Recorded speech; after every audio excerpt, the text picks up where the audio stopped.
आप सब अपने अपने स्थान से चलकर मंच के सामने आकर अपना अपना स्थान ग्रहण कर लें। थोड़ी ही देर में सत्संग प्रारंभ होने जा रहा है। सत्संग का समय धीरे धीरे नजदीक आता जा रहा है, इसलिए जितने भी प्रेमी भाई बहन आप सब अभी तक मंच के सामने अपना स्थान नहीं ग्रहण किए हैं, ऐसे प्रेमी भाई बहन आप सब अपने अपने स्थान से चलकर मंच के सामने आकर अपना अपना स्थान ग्रहण कर लें। थोड़ी ही देर में सत्संग प्रारंभ होने जा रहा है। आप लोग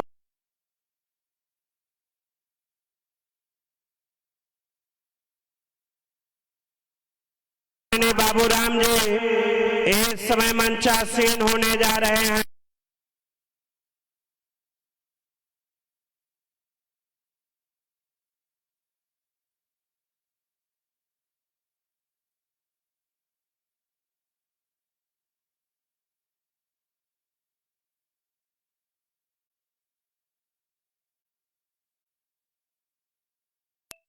स्थान से चलकर अपना अपना स्थान ग्रहण कर लें। सत्संग प्रारंभ होने जा रहा है। जय गुरुदेव।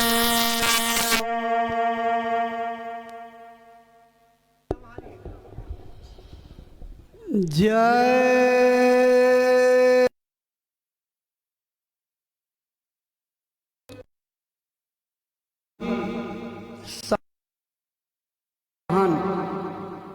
जो आज सत्संग की इच्छा लेकर के इस प्रांगण में आए हुए हैं और अभी तक मंच के आप लोगों के व्यवस्थित और मर्यादित रूप से बैठने की प्रतीक्षा में प्रार्थना चेतावनी की कुछ पंक्तियां सुनाई जा रही हैं।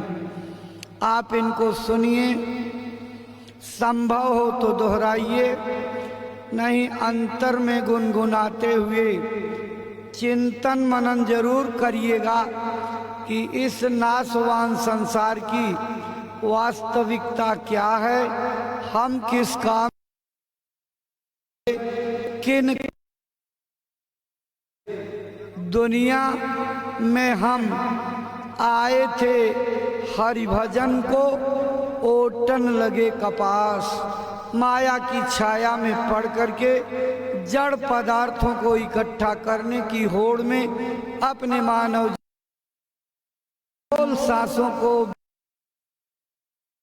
खाली चले हुए इस धरती पर में बच बेला में सारी जिंदगी रोते रहते।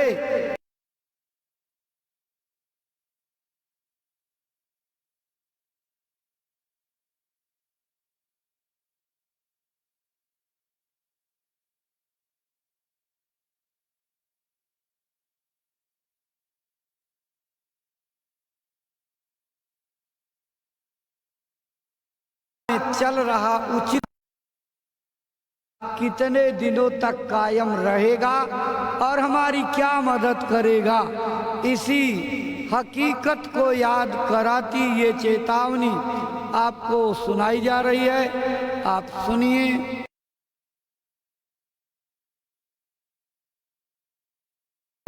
जय गुरुदेव। मानो तेरे जीवन का आधार रहेगा कितने दिन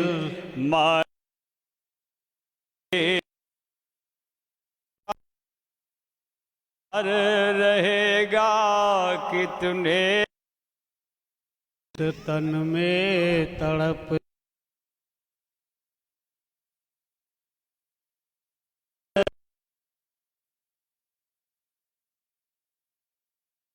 तन में तड़पती श्वासों का ये तार रहेगा कितने दिन। धन माल का संसार बसाया भी तूने, धन माल कमाया भी तूने, संसार बसाया भी तू।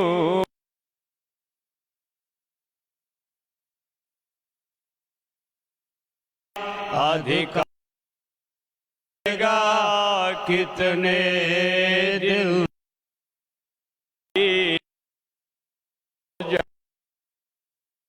अधिकार कितने दिन। माता हो पिता या पत्नी हो अपना, माता हो पत्नी हो लड़का हो अपना,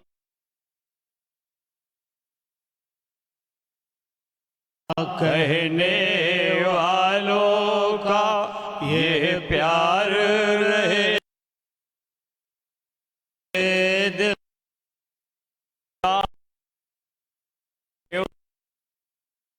ये प्यार रहेगा कितने दिन। कभी छोड़ कर तुम प्यार रहेगा कितने, जो तुझ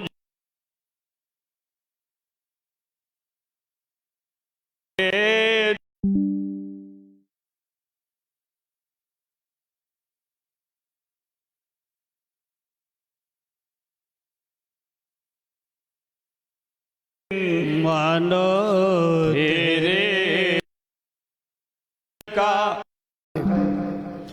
33 करोड़ देवता 56 करोड़ देवी उस प्रभु मालिक से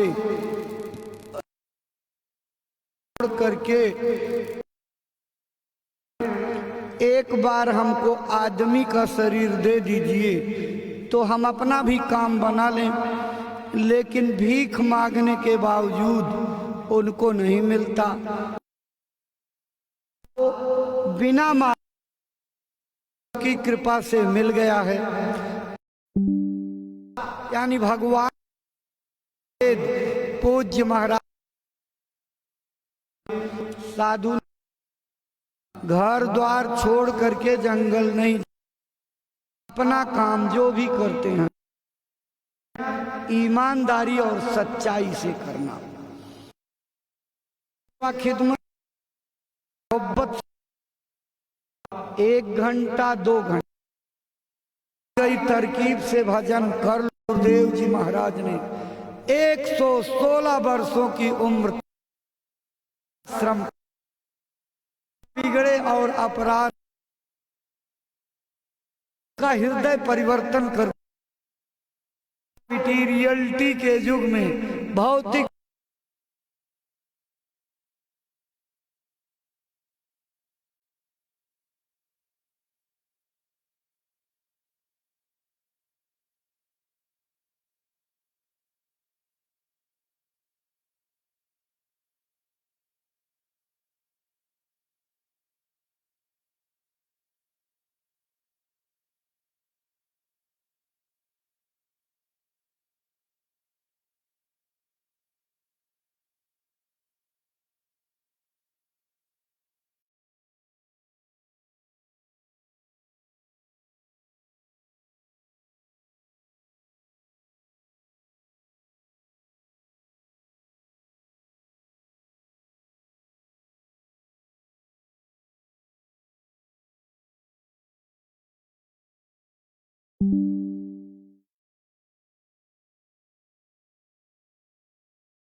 इन्हें भूल कर भी ना, इन्हें भूल कर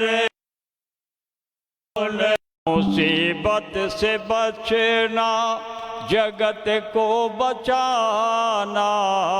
मुसीबत से बचना, जगत को बचाना।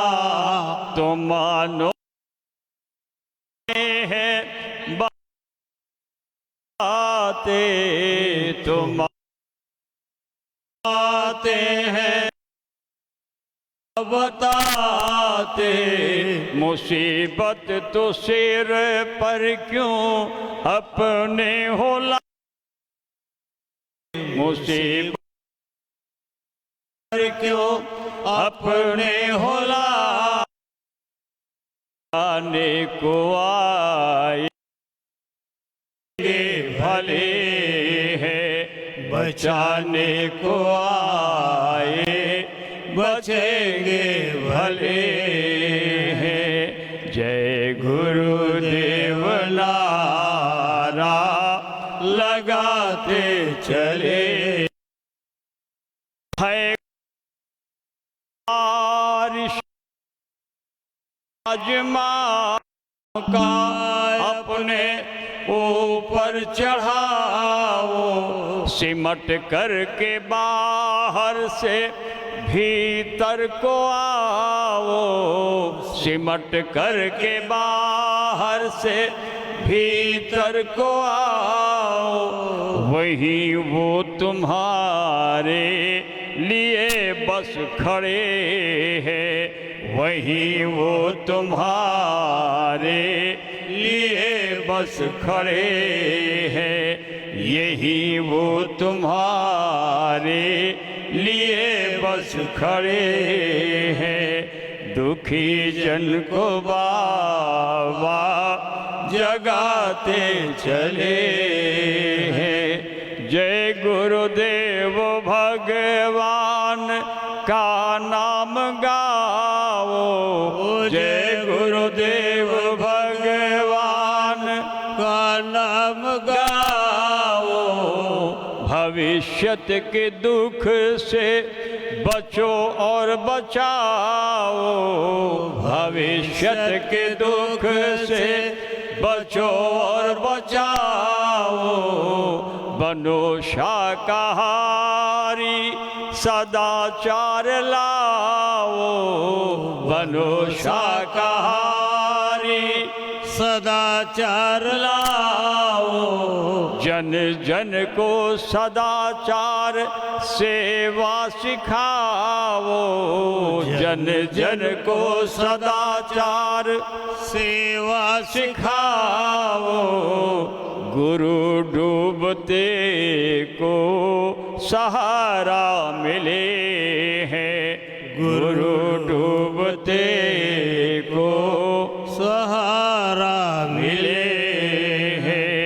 गुरु डूबते को किनारा मिले हैं।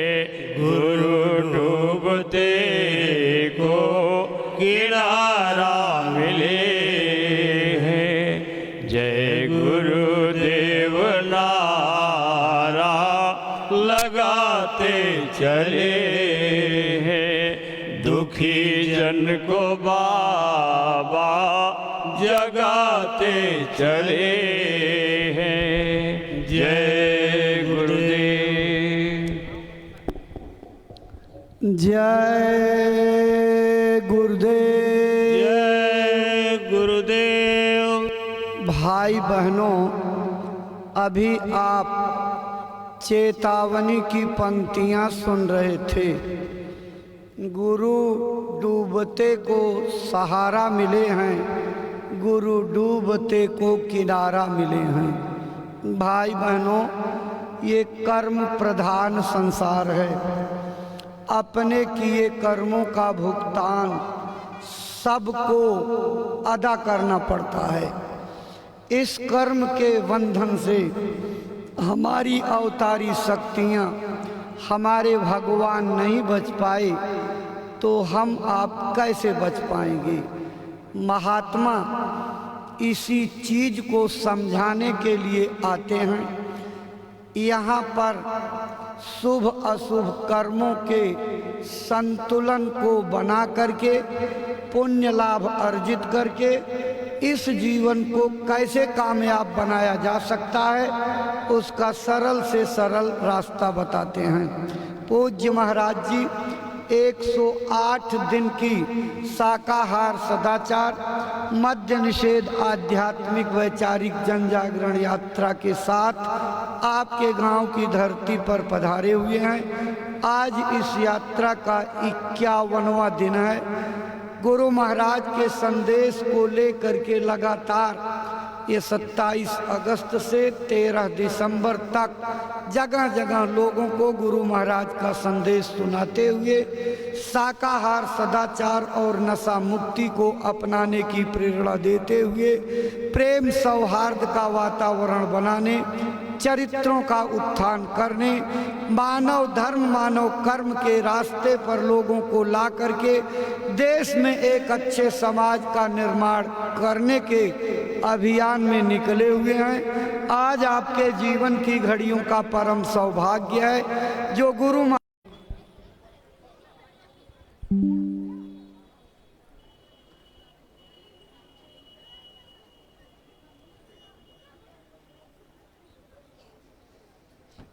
जय गुरुदेव।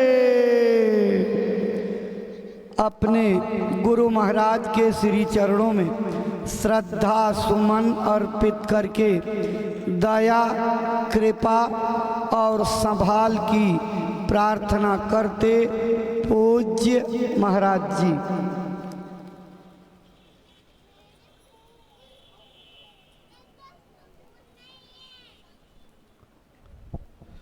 जय गुरुदेव, जय गुरुदेव। भाई बहनों, आपको बैठने का संकेत हो गया है। आप अपने स्थान पर बैठ जाइए। आपकी श्रद्धा भावनाओं को इकट्ठा करके यहाँ के व्यवस्थापक धर्मराज यादव और साथ में सहयोगी गण पूज्य महाराज जी का स्वागत अभिनंदन वंदन करते हुए जय गुरुदेव। उठाइए। प्रेमी भाई बहनों, पूज्य महाराज जी के स्वागत की इसी श्रृंखला के बाद वो गुरु महाराज का संदेश लेकर के आए हुए हैं। आप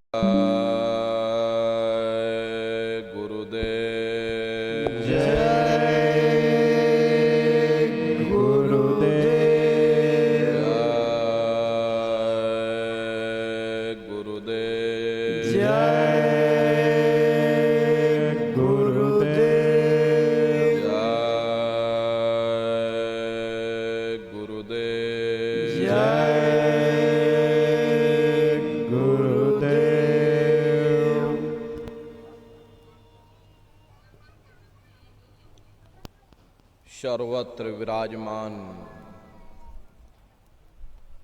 शब्द स्वरूप परम पूज्य स्वामी जी महाराज के श्री चरणों में कोटि कोटि नमन प्रणाम करते हुए इस सत्संग समारोह में पधारे हुए सभी सत्संगी धर्म प्रेमी भाई बहनों को सादर जय गुरुदेव। प्रेमी भाई बहनों, हम आप परम सौभाग्यशाली हैं कि ऐसे कलिकाल में हम लोगों को ये मानव तन,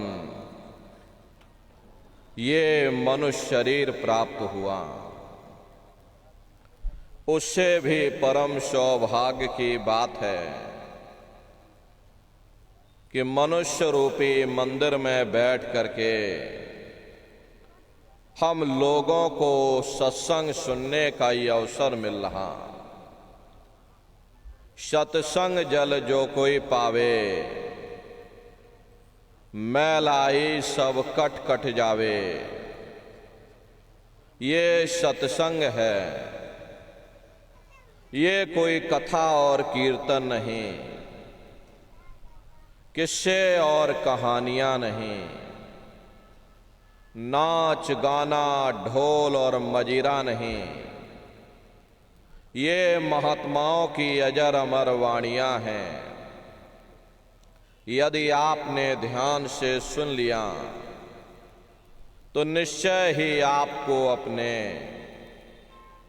मानव जीवन के उद्देश्यों के बारे में पता चलेगा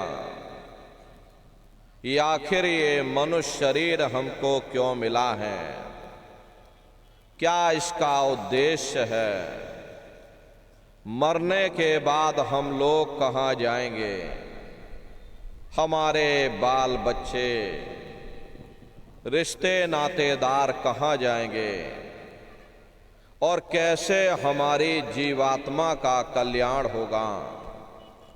इन सभी प्रश्नों की जानकारी आपको सत्संग के माध्यम से प्राप्त होगी। इसलिए प्रेमी भाई बहनों, जो भी थोड़े बहुत वचन आपको सुनाए जाएं, उन वचनों को बड़े ध्यान के साथ सुनिएगा और समझने की कोशिश करिएगा। हम भी ये प्रयास करेंगे कि आपको सरल से सरल भाषा में समझाया जा सके। प्रेमी भाई बहनों, यह मनुष्य शरीर हम लोगों को बड़े सौभाग्य से प्राप्त हुआ। ये जीवन बहुत अनमोल है। उस परम पिता परमात्मा ने हमको यह जीवन केवल इसीलिए दिया है ताकि हम जीते जी उस प्रभु की भक्ति करके अपनी जीवात्मा का कल्याण करा सकें। ये 5 तत्वों का पुतला, ये पंच भौतिक शरीर पर जला करके राख कर दोगे, हमारा आपका नाम, हमारे आपकी जात और बिरादरी। हालांकि उस समय पर हमें स्वप्न सच मालूम पड़ता है, असली प्रतीत मालूम होता है, लेकिन जब हम लोग सुबह उठते हैं, जब हमारी आंखें खुलती हैं, तब हमें होश आता कि नहीं भाई, हम तो स्वप्न देख रहे थे, ये सब भ्रम है। ठीक चिड़िया चुग गई खेत। महात्मा प्रेम से जीवों को समझाते हैं कि भाई देह और ग्रेह सब झूठा, भरम में काहे को खपना, ये घर बार हमारा अपना नहीं, ये पराया देश है, ये सराय खाना है, ये मुसाफिर खाना है, ये शरीर भी तो अपना नहीं है, ये भी काल का पिंजरा है, किराए का मकान है, पराया मकान है।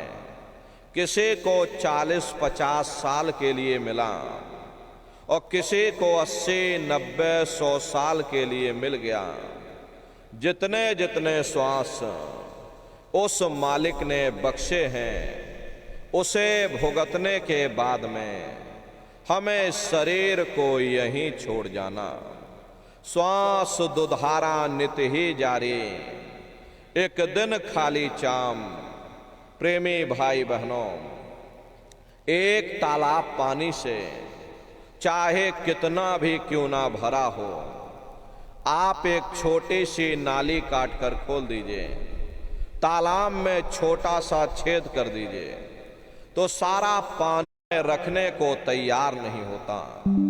कंधों पर लटका करके शमशान भूमि पर छोड़ करके आ जाते हैं। हिंदू लोग कहते हैं कि जैसे तिनका टूट गया, तेरा मेरा रिश्ता नाता टूट गया। मुसलमान, सिख या ईसाई लोग खाक की मिट्टी कब्र में डाल देते हैं कि जो मेरे लिए खाक की मिट्टी है वह मेरे लिए तू है, मामूली कष्ट नहीं होता। मौत के समय में घन घोर पीड़ा होती है। जनमत मरत दुसह दुख हुई। सहजो बाई ने बयान किया है कि सहजो मौत आईया और अंग अंग दिया तोड़, और हिया जरे छाती फटे, उठे पीर घन घोर। होता है गुदा चक्र टूट करके ऊपर इंद्रिय चक्र में समा जाता। इंद्रिय चक्र में जल का वास होता, यानी जल ने पृथ्वी को घोल दिया। फिर जब इंद्रिय चक्र टूटेगा तो ये आंखों की पुतलियां ऊपर पलट जाती हैं, मुंह खुला का खुला रह जाता। महात्मा प्रेम से जीवों को समझाते हैं कि भाई जब यह कर्म कलाय उपजावे और बुद्धि सुरत की आन दबावे, जब यह जीवात्मा पांचों तत्वों को लांग करके जल पृथ्वी अग्नि वायु आकाश पांचों तत्वों को लांग करके ऊपर आती है तो काल से अलग हुई ये शरीर हमारा मिट्टी हो जाता। फिर इस मिट्टी को एक रात अपने घर में कोई रखने को तैयार नहीं होता। अरे आपके कितने भी सगे संबंधी क्यों ना हो, खास नात रिश्तेदार क्यों ना हो, लेकिन एक रात कोई घर में मट्टी रखने के लिए तैयार नहीं होते। कहते भाई जल्दी करो जल्दी करो, अब इनकी शक्ल देखने में हमको डर लग रहा, जल्दी से बाजार से कफन खरीद के लाओ, जल्दी से लकड़ियां खरीद के लाओ, अरे जल्दी से चिता तैयार करो, इनको घर में से जल्दी से उठा ले जाओ, वहीं शमशान भूमि पर जला देना। ये जो घर में इनके कपड़े लत्ते पड़े हुए, हर इनके कपड़े लत्ते भी उठा ले जाओ, वहीं शमशान भूमि पर जला देना। जिस बिस्तर पर ये लेटे रहे ये बिस्तर भी अशुद्ध हो गया। अब इनकी छुई हुई चीज तो साफ जैसे तैसे तुमसे रिश्तेदारियां कायम कर लेंगे, लेकिन आज जेब खाली हो जाए तो कोई किसी को याद करने वाला नहीं।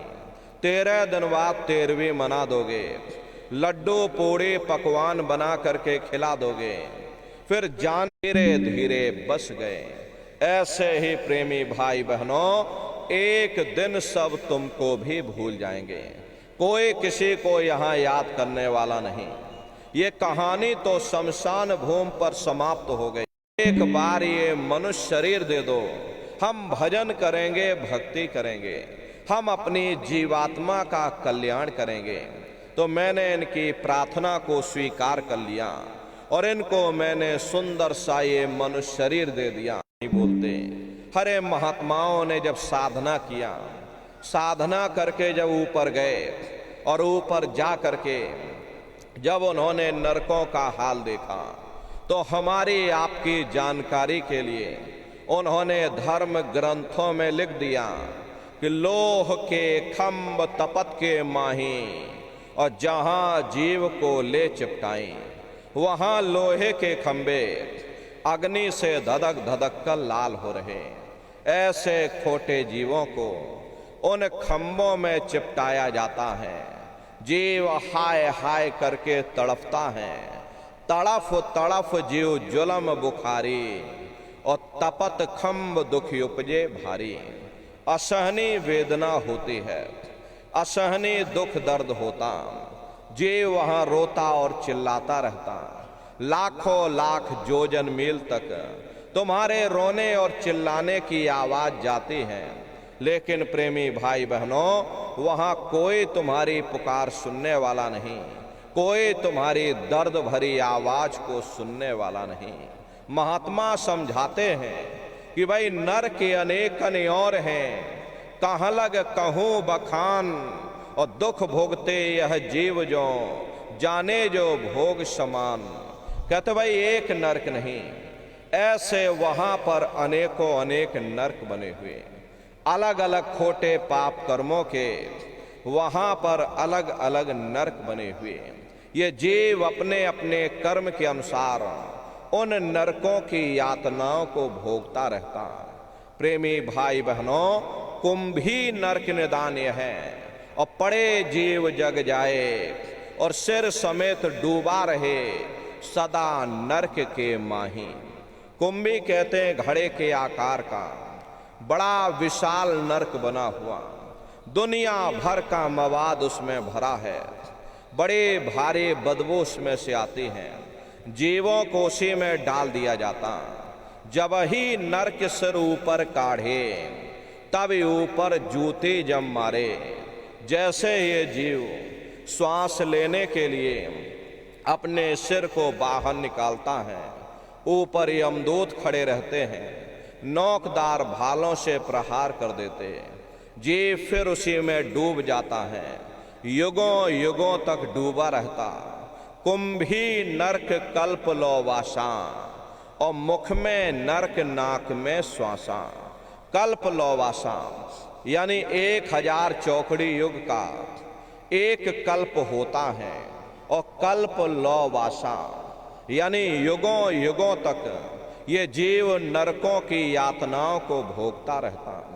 और नरकों की यातनाएं भोगने के बाद में इसी जीवात्मा को सीधे मनुष्य शरीर नहीं दिया जाता, बल्कि से 4 खान 84 लाख योनियों में डाल दिया जाता। जैसे बच्चा होता है, बच्चा पहले कक्षा 1 पास करेगा, फिर कक्षा 2 में जाएगा, ऐसे वहां पर भी पूरा चैनल बना हुआ। नरकों की यातनाओं को भोगने के बाद में इन्हीं जीवों को 4 खान 84 लाख योनियों में डाल दिया जाता। प्रेमी भाई बहनों, ये 4 खान 84 लाख योनियां ये कोई मामूली योनियां नहीं होती। 4 खान का मतलब होता है अंडज पिंडज उपमज स्थावर, ये 4 खाने होती हैं। पहली श्रेणी तो इन पेड़ पौधों की आती है जिनके अंदर पानी का तत्व मौजूद होता है। कभी ये भी मनुष्य हुआ करते थे, लेकिन आज अपने कर्मों का भोग पा रहे एक जगह पर बेचारे खड़े हुए। दूसरी श्रेणी कीड़े और मकोड़ों की आती हैं जिनके अंदर पृथ्वी और अग्नि का तत्व मौजूद होता है। तीसरी श्रेणी पंछियों की आती है, चौथी चौपाए जानवरों की आती है, और 5वीं स्वयं इंसान की आती है, जिसके अंदर 5 तत्व जल पृथ्वी अग्नि वायु आकाश 5 तत्व मौजूद होते। प्रेमी भाई बहनों, ये 4 खाने हैं, इनकी अलग अलग कुल 84 लाख योनियां इनमें बटी होती हैं। अब आप पेड़ पौधों को देखिएगा तो आम का पेड़ अलग है, नीम का पेड़ अलग है, पीपल का पेड़ अलग है। ऐसे ही अलग अलग प्रजातियों के कीड़े मकोड़े, अलग अलग प्रजातियों के पशु और पंछी, कुल मिलाकर के 84 लाख योनियां हैं। हम दुनिया के जीव नरकों की यातनाओं को भोगने के बाद में इन्हीं 84 लाख नहीं पाते हैं। हम लोगों के अंदर जुबान है, हम लोग बोल बता देते हैं, वे सिर्फ रोते और चिल्लाते रहते हैं। कौन उनकी पुकार सुनने वाला, कौन उनकी दर्द भरी आवाज को सुनने वाला, कौन सी अदालत में जाकर के वे बेचारे दरवाजा खटखटाएं, कौन मजिस्ट्रेट उनकी फरियाद को सुनेगा। प्रेमी भाई बहनों, कई जन्म भय मीन कुरंगा, कई जन्म पंखे सरफोयो, कई जन्म है वर वृक्ष जोयो, मिल जगदीश मिलन की वरिया, और चिरंकार यह देश सजरिया। करोड़ों करोड़ युगों से हम आप नरकों की यातनाओं को भोगने के बाद में फिर कभी कीड़े पतंगों की योनि में, कभी पेड़ पौधों की योनि में, तो कभी पशु और पंछियों की योनि में भटका खाते हैं। प्रेमी भाई बहनों, 84 लाख योनियों की सबसे जो आखिरी योनि होती है वो गाय और बैल की योनि में बांध दिया। ठीक उसी प्रकार से ये मनुष्य शरीर उत्तम से उत्तम है, लेकिन इंसान इसकी कद्र नहीं करता। खाने पीने ऐसो इशरत में अपने कीमती समय को तो महात्माओं ने इस पंच भौतिक शरीर को सच्चा हरि मंदिर कहकर याद किया कि हरि मंदिर यह शरीर है और ज्ञान रतन प्रकट होए, ये तेरा साईं तुझ में और जाग सके तो जाग।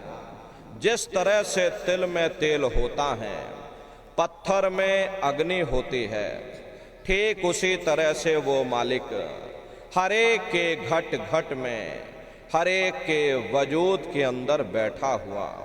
यही आपकी धर्म पुस्तकों में भी लिखा है कि अरे मोको का धूड़े रे बंदे, मैं तो तेरे पास में और ना तीरथ में ना मूरत में, मैं तो हूँ विश्व। कि भाई खाना ऐसे बनता है और खाना वैसे बनता है, खाने में नमक डाला जाता है और खाने में तेल डाला जाता है, तो कभी तुम्हारा पेट नहीं भर सकता जब तक आप खाना बनाओगे नहीं और उसे स्वयं खाओगे नहीं, कभी तुम्हारा पेट नहीं भर सकता।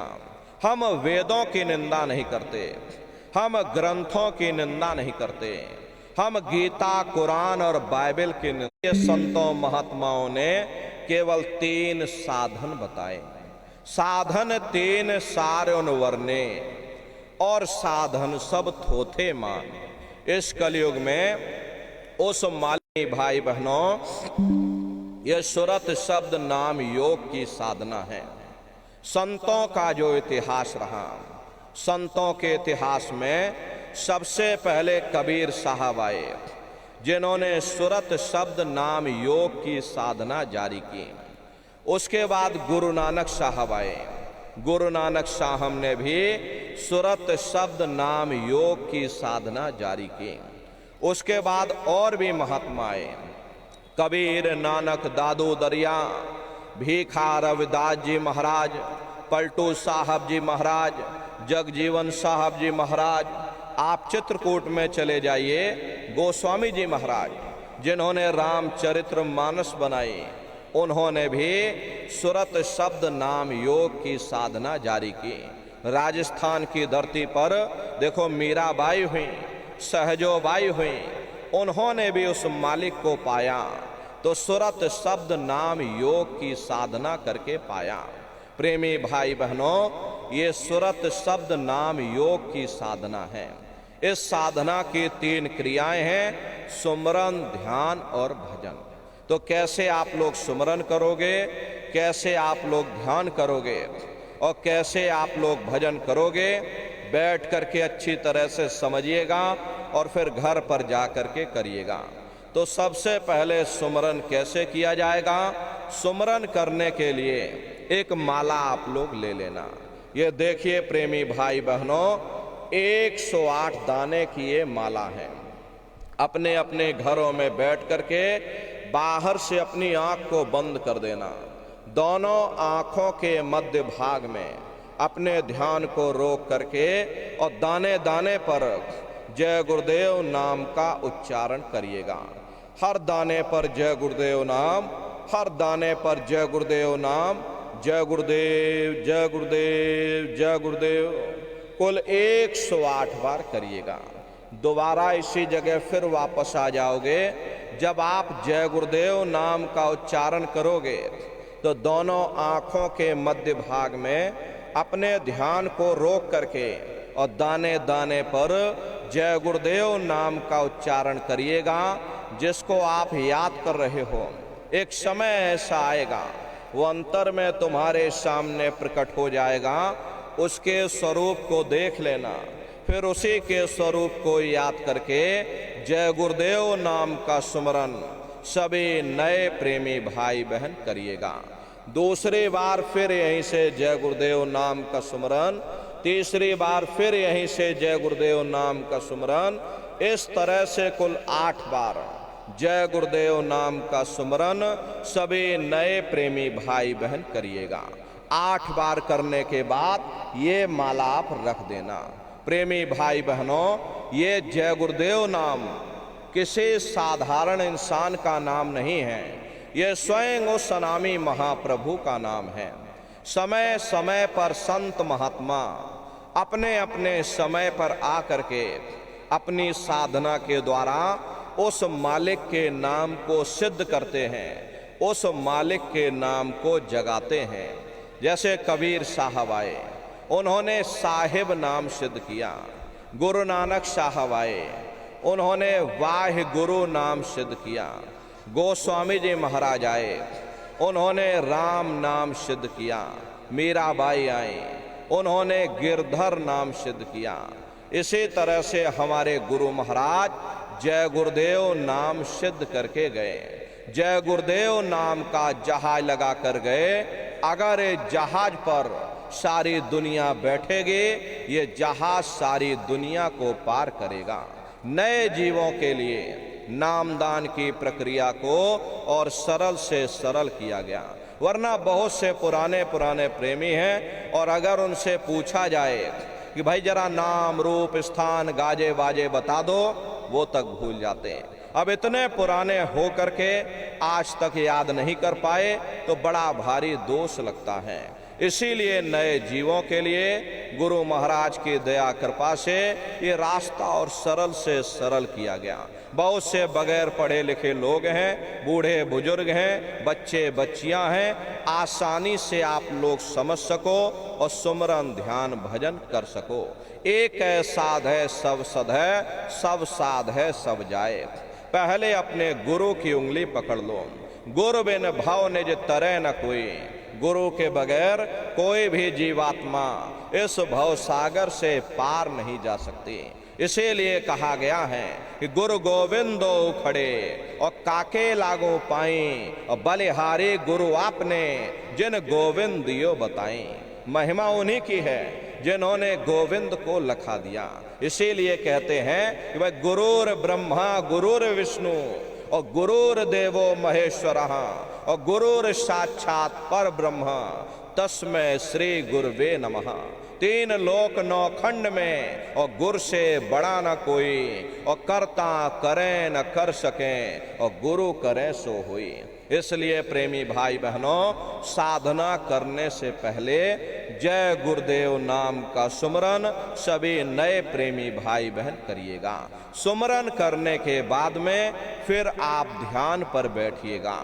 दूसरा है ध्यान, और ध्यान कहते हैं अपनी दृष्टि को एकाग्र करना, अपनी दिव्य दृष्टि को खोलना। कैसे ध्यान करोगे जरा अच्छी तरह से समझ लीजिए। अपने अपने घरों में पलथी मार करके आप लोग बैठिएगा। शरीर को टाइट मत करना। बहुत से लोग क्या करते हैं कि ध्यान के समय अपने शरीर को टाइट कर देते हैं, बिल्कुल टाइट हो करके बैठ जाते हैं। यदि आप अपने शरीर को टाइट कर दोगे, ये शरीर आपका थक जाएगा और फिर शरीर ढीला पड़ जाएगा, फिर जैसे के तैसे आप हो जाओगे। इसलिए पहले से ही अपने शरीर को बिल्कुल ढीला छोड़ देना। जितना आराम से आप बैठोगे उतना आपके लिए अच्छा रहेगा। तो ढीले बदन से बैठिएगा, आंखों को धीरे से बंद कर देना। इन आंखों पर भी कोई जोर मत देना। जैसे सोते समय धीरे से आंख को बंद करते हो, ऐसे धीरे से आंख को बंद कर लेना। दोनों आंखों के मध्य भाग में दूर सामने देखिएगा तो सामने आपको अंधेरा दिखाई पड़ेगा। बस उसी अंधेरे में एक जगह पर अपनी दृष्टि को एकाग्र करिएगा। होशियारी यही रहे ये आंखों की पुतलियां हिलने ना पाएं। शुरुआती समय में ये आंखों की पुतलियां ये अंदर अंदर हिलेंगी, लेकिन जब आप अभ्यास करोगे, करत करत अभ्यास ते और जड़मत होत सुजान, जब अभ्यास करते रहोगे तो ये आंखों की पुतलियां हिलना बंद हो जाएंगी। तो दूर सामने अंधेरे में एक जगह पर आप अपनी दृष्टि को रोकिएगा, या उस अंधेरे को ही आप देखते रहना। एक टक हो करके सामने अंधेरे को देखते रहिएगा, दृष्टि अपने आप एकाग्र हो जाएगी। और जैसे ही आपकी दृष्टि उस अंधेरे में एकाग्र होगी तो सुई की नोक के बराबर काले में भी काला बिंदु बड़ा चमकीला बिंदु होगा, तारे की तरह चमचम चमचम चमकेगा, वो सामने आपको दिखाई पड़ जाएगा। जब वो चमकदार बिंदु सामने दिखाई पड़ जाए तब आप अपनी दृष्टि को उस बिंदु पर एकाग्र करिएगा। जब आप अपनी दृष्टि बिंदु पर एकाग्र करोगे तो बिंदु के चारों तरफ से बड़ा भारी प्रकाश निकलेगा, चक्र की तरह से बहुरंगी प्रकाश होगा। वो प्रकाश धीरे धीरे बड़ा होता चला जाएगा, इंद्रधनुष की तरह से बहुरंगी प्रकाश होता है। साधक इतना मोहित हो जाता है कि बिंदु को तो छोड़ देता है और दाएं बाएं प्रकाश को देखने में लग जाता। जब आप दाएं बाएं प्रकाश को देखने में लग जाओगे, क्योंकि प्रकाश उस बिंदु से निकल रहा और आपने बिंदु को ही छोड़ दिया, प्रकाश को देखने में लग गए, तो प्रकाश भी गायब हो जाएगा, वो बिंदु भी गायब हो जाएगा, फिर अंतर में अंधेरा छा जाएगा, फिर आपको उतनी मेहनत करनी पड़ेगी। इसलिए दाएं बाएं बिल्कुल मत देखिएगा। आपका निशाना उस बिंदु पर टिका रहे जिसमें से वो प्रकाश निकल रहा। वही बिंदु दरवाजा है, वही बिंदु खिड़की है, उसी को हरि का द्वार यानी हरिद्वार कहा गया। बहुत विशाल वो दरवाजा, ये संसार कुछ नहीं है। ऐसे लाखों संसार इकट्ठे करके एक साथ दरवाजे के अंदर डाल दिए जाएं, पता तक नहीं चलेगा। इतना विशाल वो हरि का द्वार तुम्हारे अंदर बना हुआ, तो वो बिंदु आपको दिखाई पड़ेगा। और जब बिंदु दिखाई पड़ जाए तब आप अपनी दृष्टि को उस बिंदु पर एकाग्र कर देना। जब एक टक हो करके आप उस बिंदु को देखते रहोगे तो वो बिंदु फट जाएगा, वो दरवाजा खुल जाएगा, ये शिव नेत्र खुल जाएगा, ये दिव्य दृष्टि खुल जाएगी और आप दरवाजे के अंदर दाखिल हो जाओगे। एक बार प्रेमी भाई बहनों ये दिव्य दृष्टि खुल जाए, फिर क्या भूत क्या भविष्य और क्या वर्तमान कोई भेद आपसे गुप्त नहीं रहेगा। लाखों वर्ष पहले क्या हुआ था, भविष्य में क्या होने वाला है, आप बैठ करके और ध्यान में सब कुछ देख सकते हो। तो यह है ध्यान करने का तरीका। और तीसरा है भजन। गाने बजाने का नाम भजन नहीं है, नाच गाना ढोल मजीरा का नाम भजन नहीं है। भजन कहते हैं उस रूहानी आवाज को सुनना जो 24 घंटे तुम्हारे अंदर गूंज रही है। कैसे भजन करोगे जरा अच्छी तरह से समझ लीजिए। ये दोनों उंगली कानों में डाल करके ये कानों को बंद कर लेना। कान इसीलिए बंद किए जाते हैं ताकि बाहर की कोई आवाज हमको सुनाई न पड़े। अपनी सुविधा से बैठिएगा, कुर्सी पर चाहे कुर्सी पर बैठ जाओ, सोफे पर चाहे सोफे पर बैठ जाना, या कोई तकिया इस तरह से रख लेना, दोनों कोहनियाँ रख करके दोनों उंगली कानों में डाल करके ये कानों को बंद कर लेना। बहुत सी हमारी माताएं बहनें हैं, बूढ़े बुजुर्ग हैं, अरे भाई आपके घुटनों में दर्द होता होगा या रीढ़ की हड्डी में दर्द होता होगा, आप बैठ करके भजन नहीं कर पाते हो तो आप लेट करके भजन करिएगा। ऐसे सीधे लेट जाना और लेटे लेटे आंख और कान को बंद कर लेना। मतलब तो आंख और कान को बंद करना है, चाहे आप लेट करके करो या चाहे आप बैठ करके करो। यही आपसे कहा गया कि भाई आंख कान मुख बंद कराओ, अनहद झिंगा शब्द सुनाओ। यानी पहले अपनी आंख को बंद करो, अपने मुख को बंद करो, दोनों उंगली कानों में डाल करके ये कानों को बंद कर लो और ऊंचे से ऊंचा ध्यान दे करके उस आवाज को सुनने की कोशिश करो। प्रेमी भाई बहनों, जब आप अपने कानों को बंद करके और ऊंचा ध्यान दे करके गौर से सुनोगे तो आपको ऐसा अनुभव होगा कि कहीं सीटी जैसी आवाज हमारे कानों में बज रही। टी, इस तरह से सीटी जैसी आवाज शुरू में आप सभी को सुनाई पड़ेगी। शाम को अपने अपने घरों में जाकर बैठिएगा, ये कानों को जरा बंद कर लेना, अंतर में गौर से सुनिएगा तो सीटी जैसी आवाज आप सभी को सुनाई पड़ेगी। करना कुछ नहीं है, लेटे हो चाहे बैठे हो, बस आप उस आवाज को सुनते रहना और सुनते सुनते उसी में लीन हो जाओ। जब आप उसमें लीन हो जाओगे तो कुछ समय बाद में दोबारा आपको अनुभव होगा कि कहीं बड़े दूर से एक महीन आवाज, घंटे और शंख की आवाज हमारे कानों में बज रही। जैसे मंदिरों में घंटियां बजती हैं, टन टन टन, तो बाहर तो आपने नकल किया। महात्माओं ने कहा था ये शरीर तुम्हारा सच्चा हरि मंदिर है।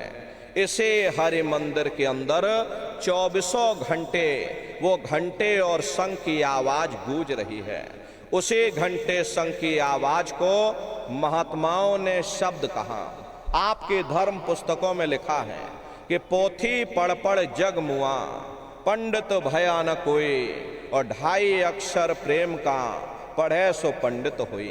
दुनिया वाले कहते हैं कि 2.5 अक्षर का मतलब प्रेम है। प्रेम नहीं है, प्रेम में तो मात्रा लगी हुई। यहाँ पर जिस 2.5 अक्षर का वर्णन उन महात्माओं ने किया था वो है शब्द शा, आदा, बा और दा। उसी शब्द को महात्माओं ने नाम कहा। कलयुग जोग न यज्ञ न ज्ञाना, एक आधार नाम गुण गाना। कलयुग में न योग है, न यज्ञ है, न ये ज्ञान है। कलयुग में क्या है? कलयुग केवल नाम आधारा, सुमेर सुमेर नर उतर ही पारा। कलयुग में केवल नाम का आधार है। वो नाम तुम्हारे अंदर 24 घंटे गूंज रहा है। तो उसी घंटे शंख की आवाज को संतों महात्माओं ने शब्द या नाम कहकर याद किया। उसी घंटे शंख की आवाज को मुसलमान फकीरों ने कलमा कहकर याद किया। उसी घंटे शंख की आवाज को ईसा मसीह साहब ने वर्ड या लागस कहकर याद किया। उसी घंटे शंख की आवाज को गुरु नानक साहब ने अनहद वाणी कहकर याद किया। चीन में जो महात्मा हुए उन्होंने इसको ताओ कहकर याद किया, और हिंदू महात्माओं ने इसे देववाणी, आकाशवाणी कहकर याद किया। उन अलग अलग महात्माओं ने अपनी अपनी भाषा में हम लोगों को समझाने की कोशिश की है कि भाई वो घंटे शंख की आवाज तुम्हारे सबके अंदर गूंज रही है, वो आपको सुनाई पड़ेगी। लेकिन शुरुआती समय में आपको ऐसा मालूम होगा कि कहीं बड़ी दूर पर घंटियां बज रही, टन टन टन, लेकिन सुनाई हरेक को पड़ेगी। प्रेमी भाई बहनों, जब घंटे और शंख की आवाज आपको सुनाई पड़ने लग जाए तब आप सीटी की आवाज को छोड़ देना और घंटे शंख की आवाज को पकड़ लेना, उसको आप सुनने लग जाना। जब आप उसको सुनने लग जाओगे तो वो आवाज धीरे धीरे बढ़ना शुरू होगी, और बढ़ते बढ़ते इस कदर बढ़ेगी कि आपके रोम रोम में घंटे और शंख की आवाज गूंजने लग जाएगी। बड़े घनघोर आवाज होती है, बड़े मधुर वो आवाज होती। ये जो दुनिया के गाने और संगीत आप लोग सुनते हो, उस रूहानी संगीत के सामने ये दुनिया के संगीत कुछ नहीं है। जब आप उस रूहानी संगीत को सुनोगे, इतना भारी आनंद आपके ऊपर छा जाएगा, इतनी खुशी आपको होगी, ऐसा नशा आपके ऊपर चढ़ जाएगा कि आप सारी दुनिया को भूल जाओगे, इतना आप उस आवाज में खो जाओगे। प्रेमी भाई बहनों, शंकर भगवान को वही नशा चढ़ा था। शंकर भगवान कोई गांजा भांग नहीं पीते थे। ये तो हमने आपने शंकर भगवान को भी बदनाम कर दिया कि शंकर भगवान गांजा भांग पीते थे तो चलो हम भी गांजा भांग पिएंगे। लेकिन ऐ नर नारियों, शंकर भगवान ने कभी गांजा भांग नहीं पिया। शंकर भगवान जिस नशे में लीन रहते थे वो नाम का नशा था, वो ध्यान का नशा था, वो भक्ति का नशा था। जब आप उस आवाज को सुनोगे तो आपको भी वो नशा चढ़ जाएगा, क्योंकि उस आवाज में चुंबक है। जब आप उस आवाज को सुनोगे तो वो आवाज आपको अपनी ओर खींचेगी, और जब खिंचाव होगा तो जीवात्मा का फैला हुआ प्रकाश ये 9 दरवाजों से सिमटने लगेगा। अब ये 9 दरवाजे कौन कौन से हैं? देखो प्रेमी भाई बहनों, अच्छी तरह समझिएगा, ये बहुत बड़ा विज्ञान है। दुनिया का विज्ञान जब समाप्त हो जाएगा तो ये विज्ञान प्रारंभ होगा। तो 9 दरवाजे कौन कौन से? 2 आंख, 2 कान, 2 नाक के सुराख, 1 मुंह, 2 मलमूत्र का रास्ता, ये शरीर के 9 दरवाजे हैं। सबसे पहला दरवाजा गुदा चक्र आता है। गुदा चक्र में गणेश जी वास करते हैं। गणेश जी वहाँ के मालिक हैं। ये 4 दल का कवल है। यहाँ पर पृथ्वी तत्व पाया जाता है। उसके ऊपर इंद्रिय चक्र आता है। इंद्रिय चक्र में ब्रह्मा जी वास करते हैं। ये 6 दल का कवल है। यहाँ पर जल तत्व पाया जाता। उसके ऊपर ये नाभि चक्र आता है। नाभि चक्र में विष्णु जी वास करते हैं। ये 8 दल का कवल है। यहाँ पर अग्नि तत्व पाया जाता। लोग कहते हैं कि विष्णु पालनहार हैं, उनकी बात बिल्कुल सही है। वास्तव में विष्णु जी पालनहार ही होते हैं। और किस तरह से होते हैं जरा उसे आप समझिए। प्रेमी भाई बहनों, जो भी हम भोजन करते हैं वो भोजन हमारे मुंह के रास्ते, गले के रास्ते, वो हमारे पेट में जाता है। विष्णु जी का जो प्रकाश होता है, जो किरणें होती हैं, वो नाभि चक्र पर विराजमान होती हैं। जो भी हम भोजन करते हैं वो हमारे पेट में जाता है। नाभि चक्र से ही बहुत सी नाड़ियां निकली हुई हैं जो हमारे आँखों की तरफ जाती हैं, कानों की तरफ जाती हैं, दिमाग की तरफ जाती हैं, शरीर के हर एक अंग में पहुंचती हैं।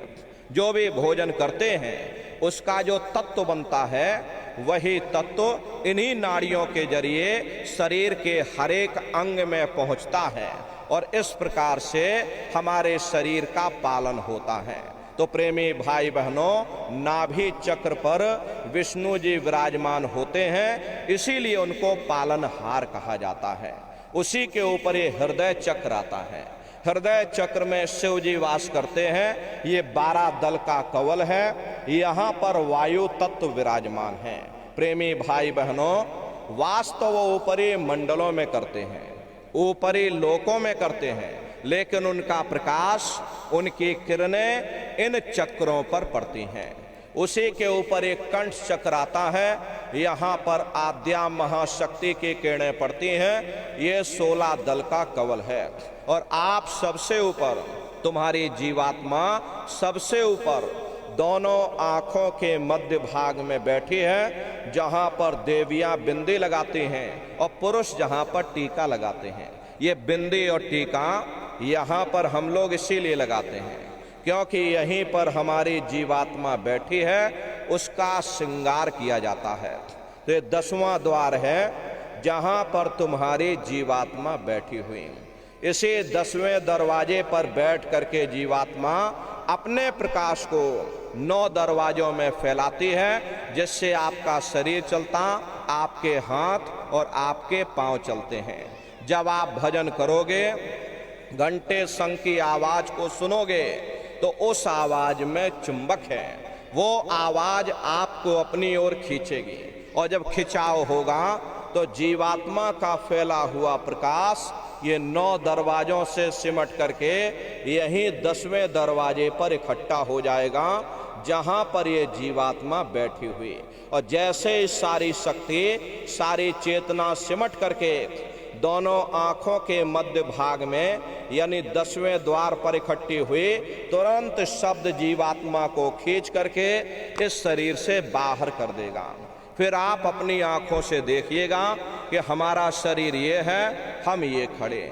आप अपने शरीर से अलग हो जाओगे। जैसे चिड़िया होती है, चिड़िया घोंसले से निकल करके आसमानों की उड़ान भरती है और शाम को फिर अपने घोंसले में आ जाती है।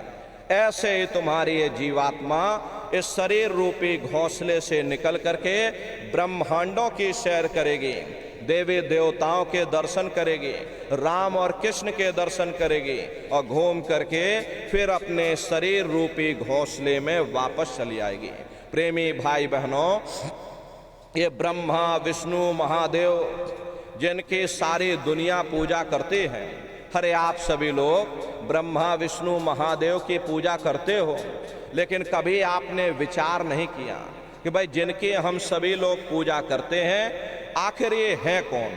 आपने बहुत कथाएं सुनी होंगी, इतनी उम्र बीत गई आपकी, बहुत भागवतें आपने सुनी होंगी, लेकिन कभी आपने ये नहीं सोचा भाई जिनकी हम सभी लोग, सारा संसार जिसकी पूजा कर रहा, ये ब्रह्मा विष्णु महादेव आखिर हैं कौन, ये कहाँ पर रहते हैं, ये क्या काम करते हैं, इनके माँ बाप कौन हैं, राम कौन है, कृष्ण कौन है, ईश्वर कौन है, ब्रह्म कौन है, पार ब्रह्म कौन है, ये लोग कहाँ पर रहते हैं। तो जरा संक्षिप्त में आप समझिएगा, क्योंकि अगर हम इसका वर्णन करेंगे लाखों वर्ष हमको लग जाएंगे, एक लोक का वर्णन नहीं हो पाएगा।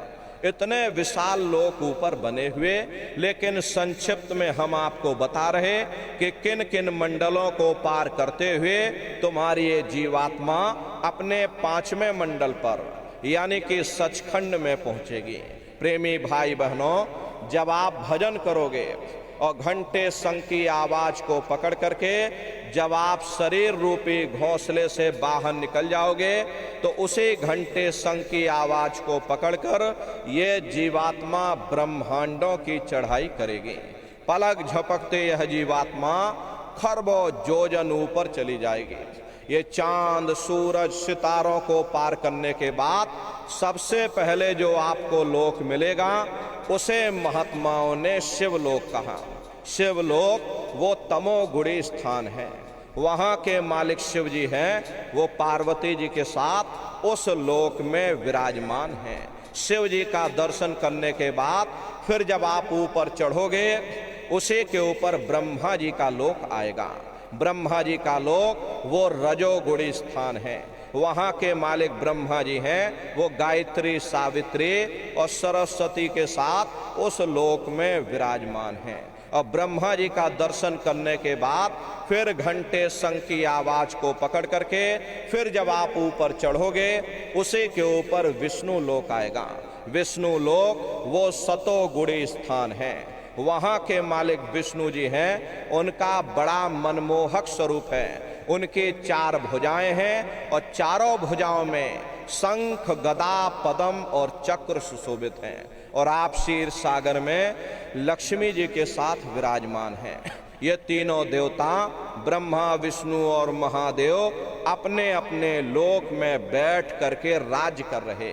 एक रचयिता है जो जीवों को रचता है, एक पालनहार है जो जीवों को पालता है, और एक संहार करता है जो जीवों को नष्ट कर देता।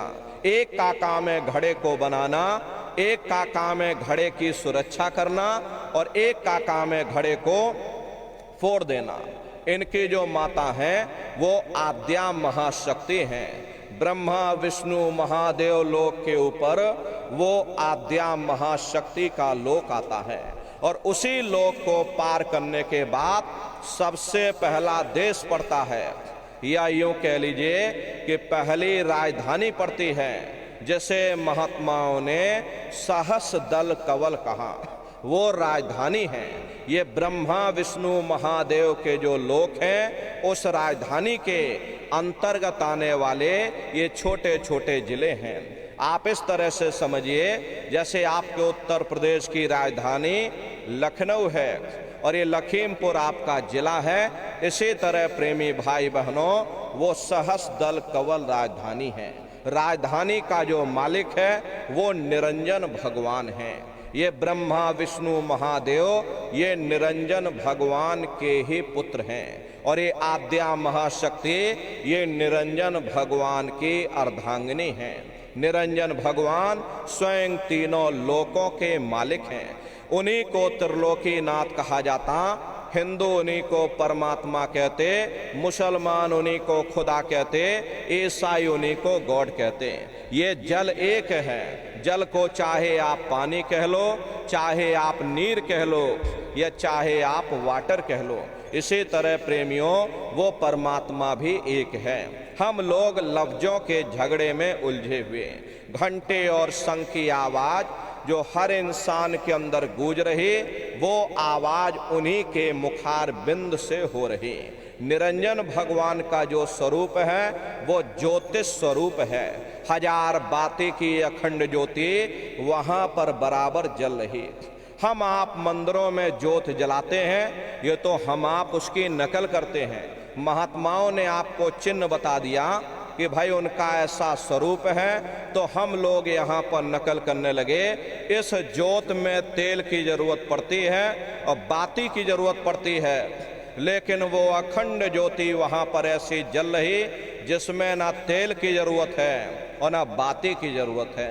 पलटू साहब ने जिक्र किया है कि उल्टा कुआ गगन में और तिसमें जरे चिराग, और तिसमें जरे चिराग, बिना रोगन बिन बाती, और 6 ऋतु 12 मास, जरत रहे दिन राती, और सतगुर मिले जो होए ताहि की नजर में आवे, और बिन सतगुर नहीं कोई वाह को दर्शावे।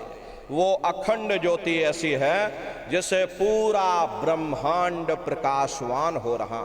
जितनी भी अवतारी शक्तियां आई, राम आए, राम को वहीं से नीचे उतारा गया। इसीलिए उस देश को अयोध्या नगरी या कौशलपुर देश कहा गया। अरे गोस्वामी जी महाराज जब साधना करके वहां पहुंचे, तभी गोस्वामी जी महाराज ने रामचरित्र मानस में लिख दिया। देखो प्रेमी भाई बहनों, रामचरित्र मानस में जो भी गोस्वामी जी महाराज ने लिखा है वो सब अंतर का भेद लिखा है। अपनी साधना में जो कुछ उन्होंने देखा वो सब अंतर का भेद लिखा है। लेकिन हम लोग बाहर मुखी क्रियाओं में फंसे हुए, इसीलिए हम लोग अर्थ का अनर्थ कर देते हैं। तो क्या लिखा गोस्वामी जी महाराज ने रामचरित्र मानस में? देखिए गोस्वामी जी महाराज कहते हैं कि मोदयो नैन त्रिशत में भयो, पुण्य चितवत कौशलपुर गयो। जब मैंने अपने बाहर की आंख बंद की, मेरी अंतर की आंख खुल गई और मैं क्या देख रहा हूं, मैं कौशलपुर देश में पहुंच गया। मोहे विलोक राम मुस्काई, मुझे देख करके राम भगवान प्रसन्न हो गए। उन्होंने ऊपर जाने का मुझे रास्ता दे दिया। मैं ऊपर जा करके क्या देख रहा हूं कि उधर माज सुने अंडज राया, देखें बहु ब्रह्मांड निकाया, अति विचित्र ताहलोक अनेका, रचना अधिक एक तेका। विचित्र विचित्र भांत के वहां पर लोग बने हुए, एक से बढ़कर एक सुंदर सोने के वहां पर महल बने हैं जिनकी शोभा अवर्णीय है। प्रेमी भाई बहनों, वो असली अयोध्या नगरी है, वो राम भगवान का असली देश है। जब आप वहां पर साधना करके पहुंचोगे और वहां की रचनाओं को देखोगे तो देखते ही रह जाओगे, ये क्या ईश्वर की लीला है, कैसी उसकी कारीगरी है, अनंत उसकी सत्ता है, अनंत ही उसका प्रकाश है। हर उसी आनंद को पाकर के बड़े बड़े राजे महाराजाओं ने अपने राजकाज पर ठोकरें मार दी और जंगलों में जा करके नंगे हो करके नाचने लगे। इतना आनंद, इतनी खुशी उन साधकों को वहां पहुंचने के बाद होती है। मीराबाई को जब ये दौलत मिल गई, मीराबाई ने राजपाट छोड़ दिया और मीराबाई कहने लगी कि मैं मिल जाए पाए पीऊ अपना, और तब मेरे पीर बुझानी और मेरा सुरत शब्द सहलानी।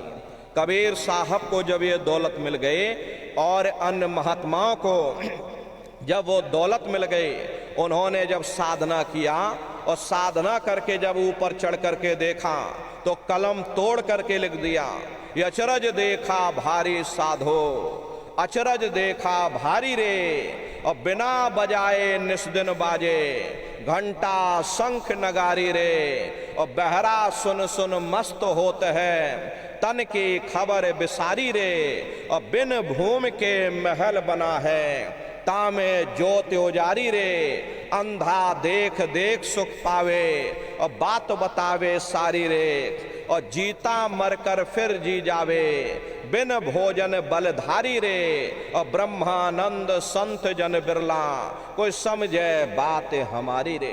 प्रेमी भाई बहनों, वो असली अयोध्या नगरी है। वो राम भगवान का देश है। राम जी का दर्शन करने के बाद फिर तुम्हारी ये जीवात्मा दूसरे मंडल के शब्द को पकड़ करके और दूसरे मंडल की चढ़ाई करेगी। श्याम तज श्वेत को गहना, सुरत को तान धुन सुनना, और बंक के द्वार धस बैठो और त्रिकुटी जाए कर लेना। उसी के ऊपर दूसरा देश आता है जिसे महात्माओं ने त्रिकुटी देश कहा। वहाँ के जो मालिक हैं वो ब्रह्म हैं। वहीं से मन और माया की उत्पत्ति हुई। वहीं से तीन गुण, रजोगुण, तमोगुण, सतोगुण, तीनों गुणों की उत्पत्ति वहीं से हुई। ये जो आपके वेद हैं, वेदों को सारी दुनिया पढ़ती है, वेदों की भी उत्पत्ति उसी स्थान से हुई है। महात्मा कहते हैं कि भाई त्रिकुटी महल में विद्या सारा, घनहर गरजे बजे नगारा, और लाल वरन सूरज उजियारा। वहां पर दो धुने, बादलों की गर्जन और मृदंग की आवाज उस लोक में गूंजती रहती है। जैसे पहले स्थान पर राम भगवान के देश में घंटे और शंख की आवाज होती है, ऐसे दूसरे मंडल पर यानी कि ब्रह्म के देश में बादलों की गर्जन और मृदंग वहां पर बजता रहता है। ओम का जाप बराबर वहां होता रहता। ब्रह्म का जो स्वरूप है लाल वरन सूरज उजियारा। ये सूरज कुछ नहीं है, ऐसे लाखों लाख सूर्य इकट्ठे करोगे तो वहां का एक सूर्य बनेगा। प्रेमी भाई बहनों, ब्रह्म का जो स्वरूप है वो सुबह के लाल सूर्य के समान है, इसीलिए वहां का पूरा ब्रह्मांड लाल है।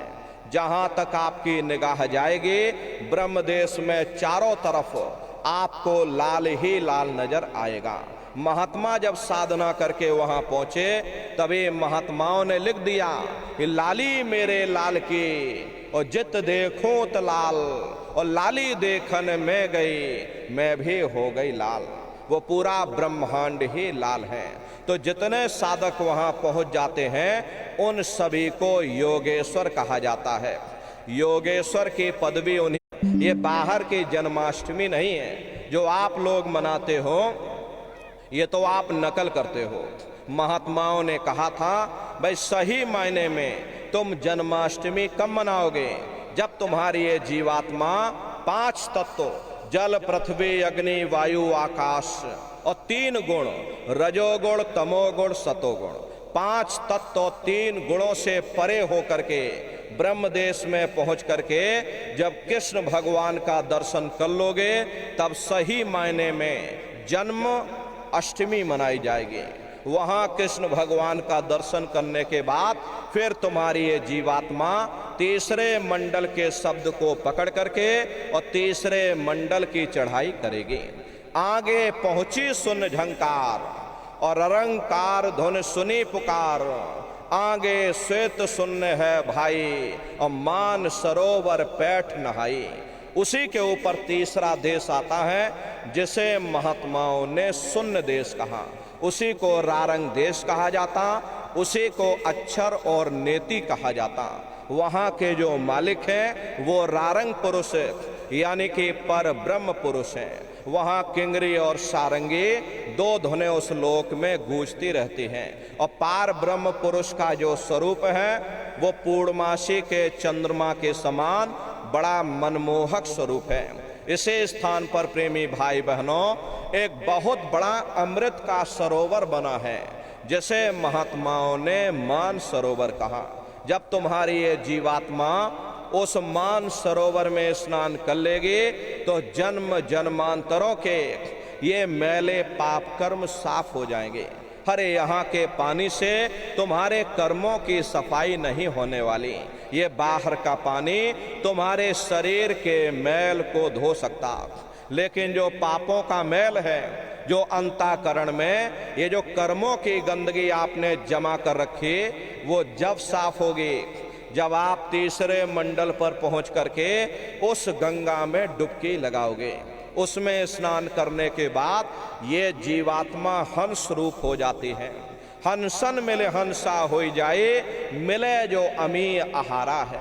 जीवात्मा का खुद का प्रकाश उस अमृत के सरोवर में स्नान करने के बाद 16 सूर्य के बराबर हो जाता।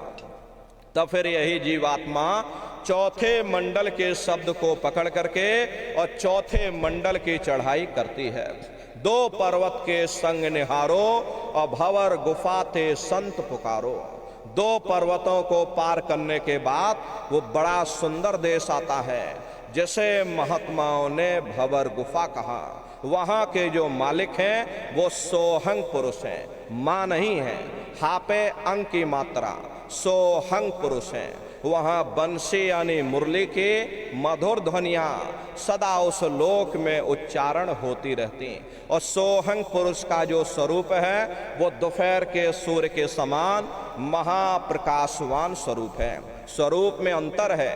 पहले स्थान पर निरंजन भगवान का जो स्वरूप है वो ज्योतिष स्वरूप है। दूसरे स्थान पर ब्रह्म का जो स्वरूप है वो सुबह के लाल सूर्य के समान है। तीसरे स्थान पर पार ब्रह्म का जो स्वरूप है वो पूर्णमासी के चंद्रमा के समान है।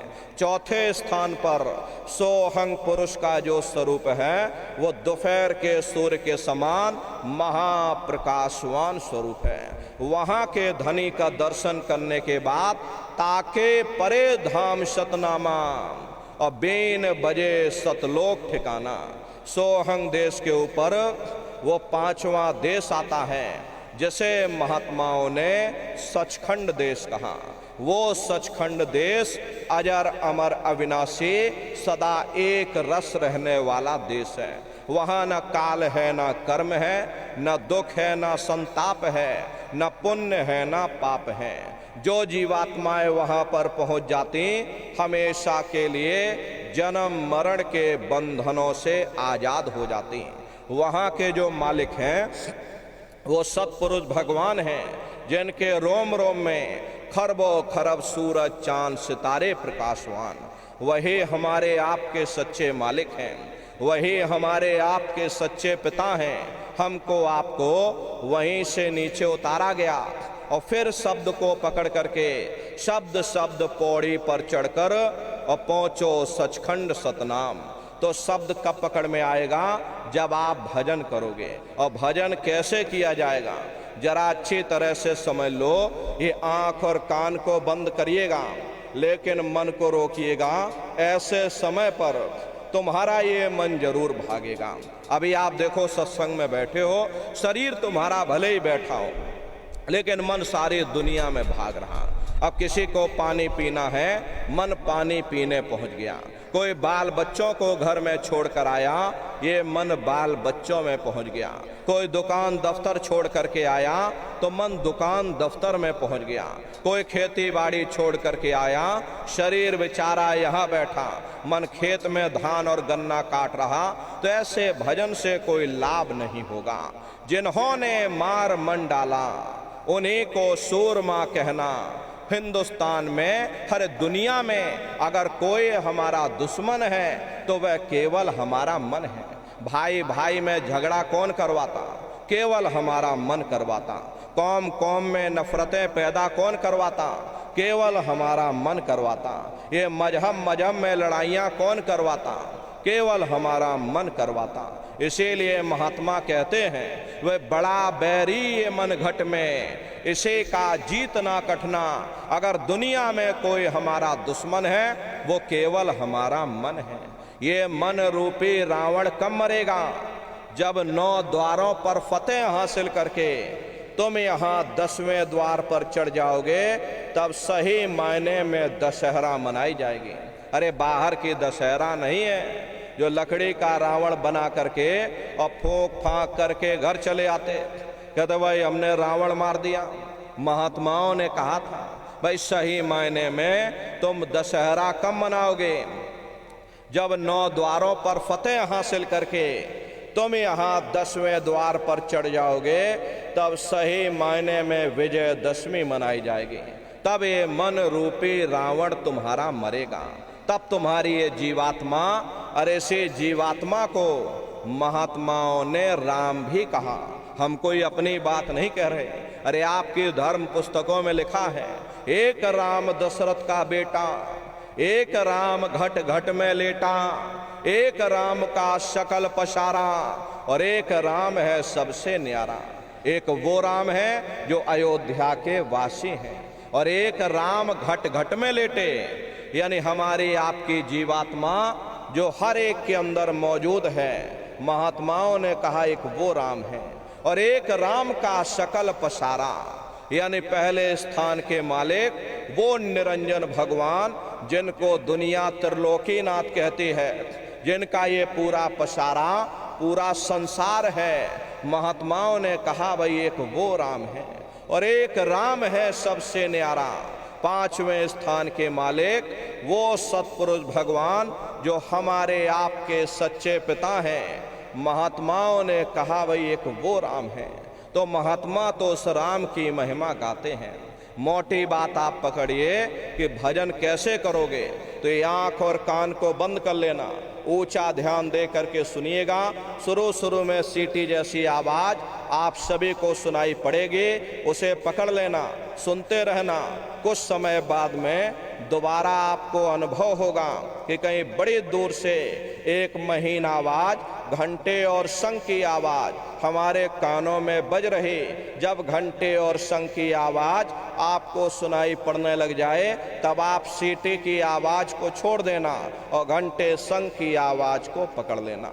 एक बार प्रेमी भाई बहनों आप उस आवाज को पकड़ लो, फिर वो आवाज आपको नहीं छोड़ेगी, खींच करके शरीर से बाहर कर देगी। फिर रोज आना, रोज जाना, रोज ब्रह्मांडों की सैर करना, रोज देवी देवताओं के दर्शन करना, रोज राम और कृष्ण के दर्शन करना, और घूम करके फिर अपने शरीर रूपी घोंसले में वापस चले आना। तो ये सुमरन, ध्यान और भजन, ये तीन क्रियाएं आपको बताई गई।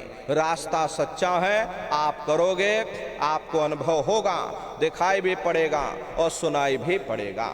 लेकिन नित्य नियम से अभ्यास करिएगा, नागा नहीं होना चाहिए। अरे आप देखो, शरीर को भोजन देते हो, सुबह दोपहर शाम रात खाते रहते हो, लेकिन कभी आपने विचार नहीं किया ये जीवात्मा जो जन्म जन्मांतरों से बेचारी भूखी प्यासी बैठी है, अरे जिसकी शक्ति से तुम्हारा इतना बड़ा ये शरीर चल रहा, तो कभी अपनी जीवात्मा को तुमने भोजन नहीं दिया। अरे इसका भोजन भजन है, इसका भोजन शब्द है, इसका भोजन नाम है। अपना ये नियम बनाइए कि पहले हम अपनी जीवात्मा को भोजन देंगे, फिर अपने शरीर को भोजन देंगे। अगर ये नियम आपका बन गया तो आपका लोक भी बन जाएगा और आपका परलोक भी बन जाएगा। प्रेमी भाई बहनों, उस मालिक को पाने के लिए तुम्हें घर बार छोड़ने की जरूरत नहीं है, तुम्हें समाज छोड़ने की जरूरत नहीं है, तुम्हें जात और बिरादरी बदलने की जरूरत नहीं है। ये जात पात के रगड़े झगड़े ये हमारे अपने नहीं हैं, ये सिर्फ हमारे मन की खुराफात है। आप सभी लोग बुद्धिमान हो, अपनी अपनी बुद्धि से आप सभी लोग विचार करिएगा।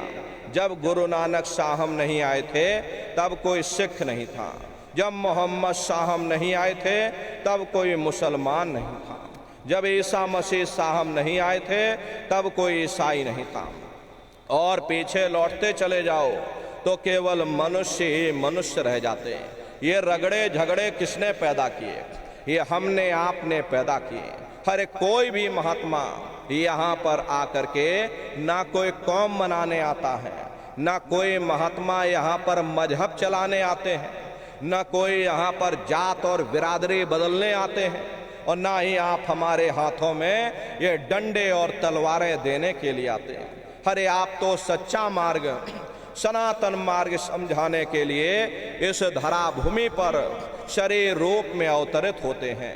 प्रेमी भाई बहनों, आप अपनी बुद्धि से विचार करिएगा। सुपच जात के भंगी थे, रैदास जी महाराज जात के हरिजन थे, और मीराबाई जात की छत्राणी थी। अगर वे सब उस मालिक को प्राप्त कर सकते हैं तो आप भी उस मालिक को प्राप्त कर सकते हो। जात पात पूछे नहीं कोई, और हरि का भजय सो हरि का हुई।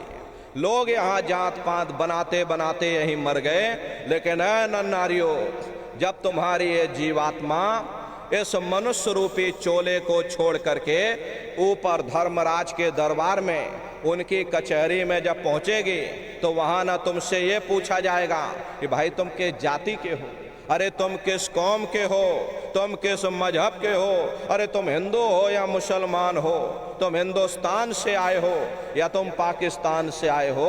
अरे वहां तुम्हारे कर्म देखे जाएंगे, भक्ति भाव देखा जाएगा, मालिक से मिलने का प्रेम और प्यार देखा जाएगा।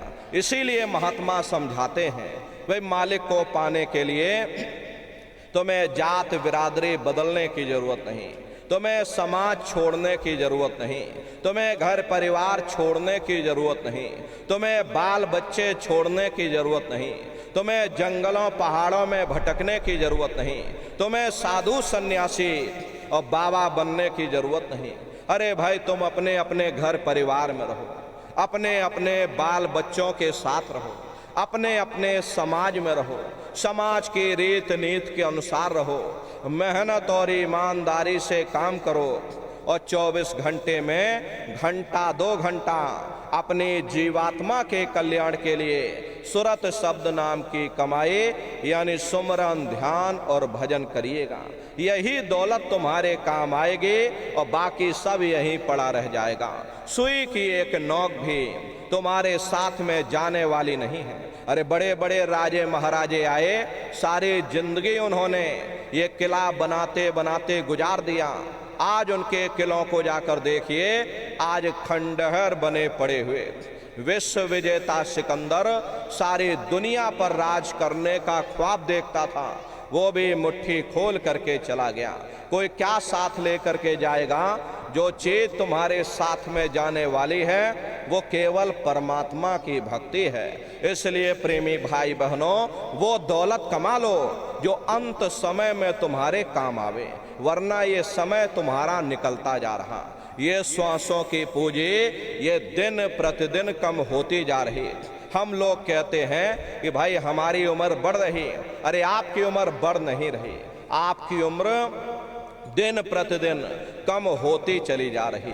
और एक समय ऐसा आएगा ये बुलबुला तुम्हारा फूट जाएगा, ना जाने दोबारा ये मनुष्य शरीर तुमको मिले ना मिले। अरे भटकते रह जाओगे युगों युगों के लिए उन नरकों और चौरासियों में। इसलिए प्रेमी भाई बहनों, अहो भाग्य है आपका, आपको ये मनुष्य शरीर मिल गया।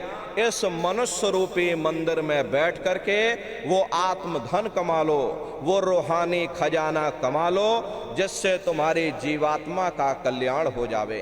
तो सुमरन ध्यान और भजन नित्य नियम से आप लोग करिएगा। और सभी लोग शाकाहारी रहना, क्योंकि हमारे गुरु महाराज ने शाकाहार पर विशेष जोर दिया। गुरु महाराज हमारे कहते थे कि बच्चे बच्चियों तुम लोग शाकाहारी रहना, शाकाहार का प्रचार करते रहना, इसे से देश और दुनिया में भारी परिवर्तन होगा। प्रेमी भाई बहनों, परिवर्तन कोई कानून बनाने से नहीं होता, परिवर्तन कोई आंदोलन करने से नहीं होता, परिवर्तन कोई तोड़फोड़ करने से नहीं होता। अरे परिवर्तन तब होता है जब लोगों के विचार बदलते हैं, लोगों की भावनाएं बदलती हैं। और विचार जब बदलेंगे जब लोगों का खान पान शुद्ध होगा। अरे देसी कहावत है भाई, जैसा खाए अन्न वैसा होए मन। जब इंसान पशुव्रती भोजन करेगा तो उसकी बुद्धि स्वतः ही पशुओं जैसी हो जाएगी, सोच विचार उसका चिंतन स्वतः ही पशुओं जैसा हो जाएगा। फिर जिस शराब के नशे में माँ बहन बेटी की पहचान खत्म हो जाए, उस शराब को पी करके यह कैसे पता चलेगा कि भाई क्या अच्छा और क्या बुरा है। यही कारण है कि आज घर समाज में ये दुनिया भर के अत्याचार और दुनिया भर के व्यभिचार फैले हुए। अरे हम लोग मंदिर बनवाते हैं, उन मंदिरों में नहा धो करके जाते, कहते भाई परमात्मा के रहने की जगह है, हमको नहा धो करके जाना चाहिए, फूल अगरबत्ती ले जाना चाहिए। कोई उन मंदिरों में कूड़ा कचड़ा नहीं डालता। अगर कूड़ा कचड़ा डालोगे तो आपस में लाठियां चल जाएंगी। फिर ये जो हरि मंदिर है, ये पंच भौतिक शरीर जिसे महात्माओं ने हरि मंदिर कहा, इसमें तुम हाड़ मांस के लोथड़े डालते हो, इसमें तुम शराब के कतरे डालते हो। अरे अपने बनाए हुए मंदिर की आप कदर करोगे और परमात्मा के बनाए हुए इस हरि मंदिर को तुमने जीते जी कब्रिस्तान बना दिया तो सख्त सजा मिलेगी।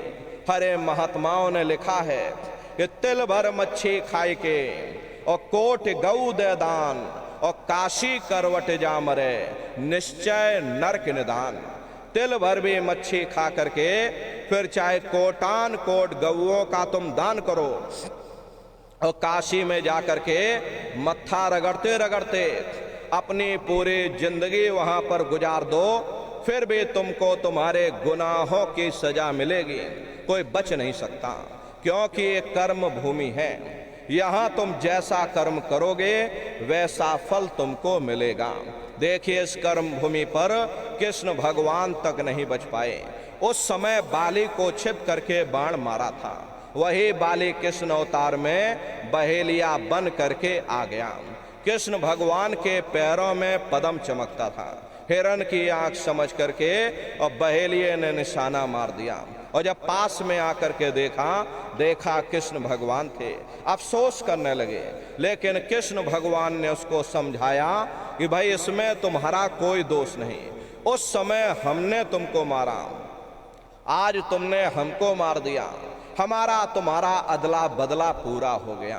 कर्म प्रधान विश्व रच राखा और जो जस करे सो तस फल चाखा। ये कर्मों का ऐसा देश है, यहाँ तुम जैसे बीज बोगे वैसे ही फसल काटोगे। इसलिए प्रेमी भाई बहनों, आपसे हमारी प्रार्थना है कि आप लोग शाकाहारी रहिएगा। ये तरह तरह की बीमारियां जो आज के समय में आ रही, इसका मुख्य कारण एक ही है, लोगों का खान पान गंदा हो गया। आप अपनी बुद्धि से विचार करिएगा, इंसानों के खून में जब जानवरों का खून पहुंच जाएगा, इंसानों के अंदर जब जानवरों के कीटाणु पहुंच जाएंगे तो ना जानवरों की दवा काम में आएगी और ना इंसानों की दवा काम में आएगी। तो परिणाम क्या होगा? ऐसी महामारियां फैलेंगी। इसलिए प्रेमी भाई बहनों, आपसे हमारी प्रार्थना है कि आप लोग शाकाहारी रहिएगा। कोई ऐसा नशा मत करना जिससे बुद्धि तुम्हारी पागल हो जाए और घर में माँ बहन बेटी की पहचान खो दो। अरे आप अपने आप को कट्टर हिंदू मानते हो, अरे भाई हम कट्टर हिंदू हैं, हमसे बड़ा दुनिया में कोई सनातनी नहीं, हम धर्म के ठेकेदार हैं, हम राम को मानने वाले हैं और हम कृष्ण को मानने वाले हैं। अरे आप राम को मानते हो और आप कृष्ण को मानते हो तो उनके आदर्शों पर भी चलना सीखो। राम ने कभी नहीं कहा कि तुम मांस खाओ या कृष्ण ने कभी नहीं कहा कि तुम शराब पियो। जितने देवी देवता अवतार हुए सभी यही कह करके गए कि अहिंसा परमो धर्मा। अगर हमने किसी को बनाया नहीं तो मिटाने का अधिकार हमारे पास नहीं। अरे आप इंसान हो, इंसान का काम है दया करने का, दया धर्म का मूल है। इसलिए आप जीवों पर रहम करो, रूहों पर रहम करो। सभी लोग शाकाहारी रहना, शाकाहार का प्रचार अपने अपने क्षेत्रों में आप लोग बराबर करते रहिएगा। अरे सतयुग कैसे आएगा? राम राज कैसे आएगा? राम राज कोई नारा लगाने से नहीं आएगा, राम राज कोई भाषण देने से नहीं आएगा।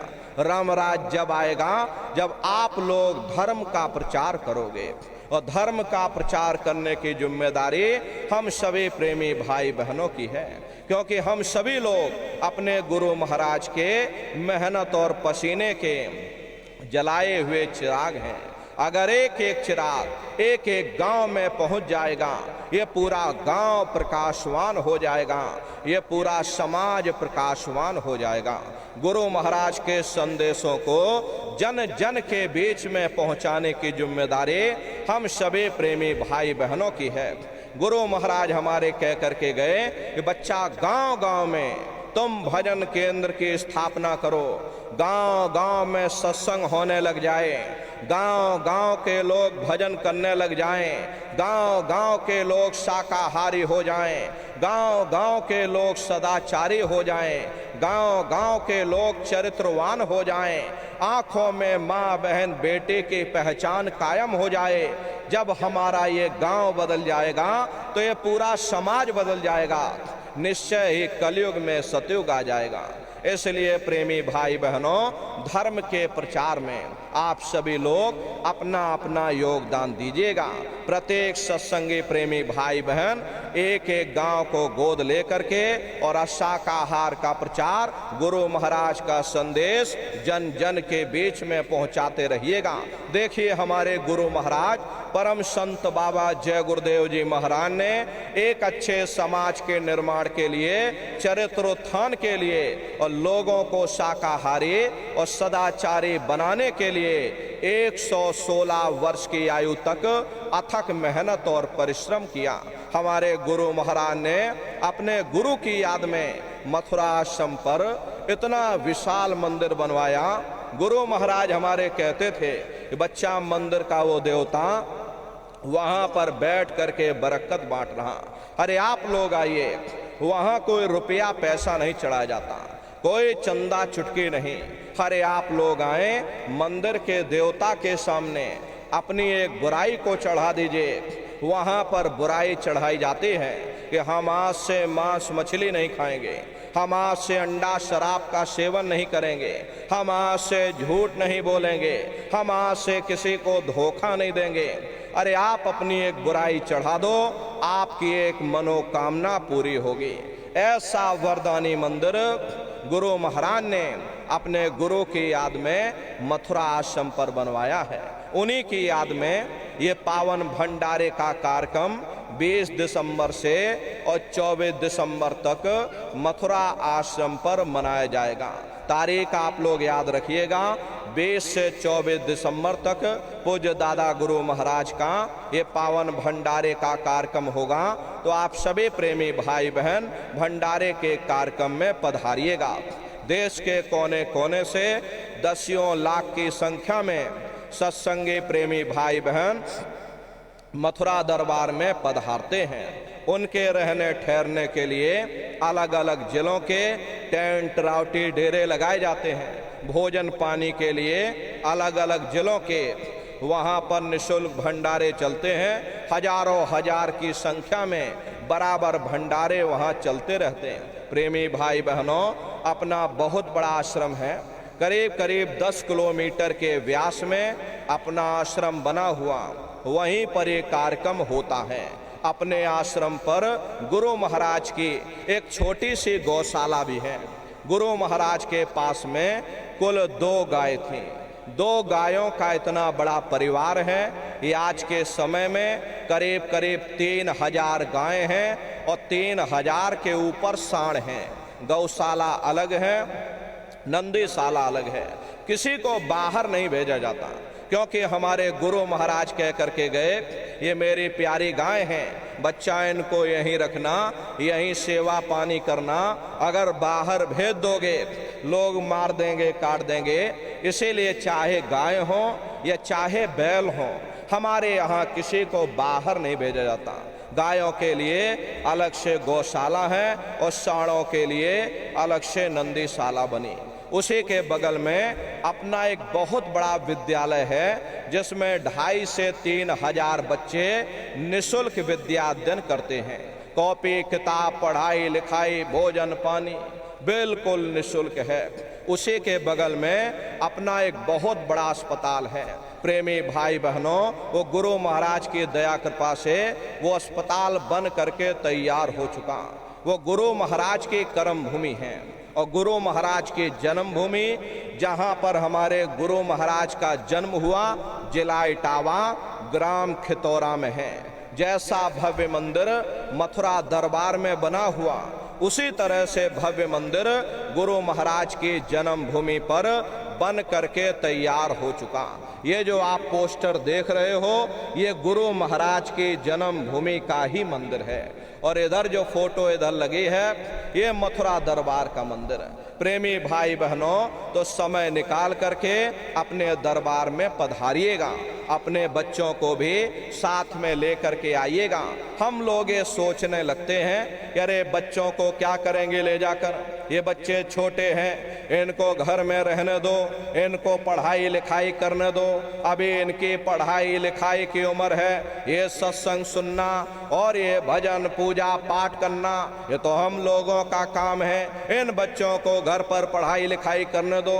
प्रेमी भाई बहनों, बस यहीं पर हम आप धोखा खा जाते हैं। अरे पढ़ाई लिखाई जरूरी है, हम ये बात आपकी मानते हैं कि आज के समय में शिक्षा बहुत जरूरी है। अरे हमको भी गुरु महाराज ने पढ़ाया लिखाया, हम कोई अंगूठा छाप नहीं है। गुरु महाराज ने हमको भी पढ़ाया लिखाया। प्रारंभिक शिक्षा हमारे गुरु महाराज के जन्मभूमि पर हुई, क्योंकि जो गुरु महाराज की जन्मभूमि है वही हमारी भी जन्मभूमि है। 1 से लेके 5 तक हम खितौरा में पढ़ाई किए, उसके बाद गुरु महाराज हमको मथुरा ले गए और आगे की पढ़ाई लिखाई गुरु महाराज ने मथुरा में कराई। 10वीं किया, 12वीं किया, फिर BA किया, फिर LLB किया।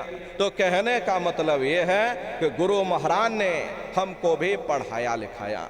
लेकिन प्रेमी भाई बहनों, पढ़ाई लिखाई के साथ साथ अच्छे संस्कार भी जरूरी हैं। और संस्कार कोई MA BA की डिग्री करने से नहीं पड़ जाते, संस्कार कोई डिप्लोमा करने से ही नहीं पड़ जाते।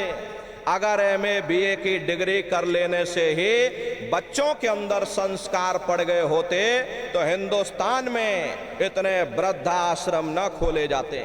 हरे संस्कार पढ़ेंगे महात्माओं के वचनों से, संस्कार पढ़ेंगे सत्संग के माध्यम से।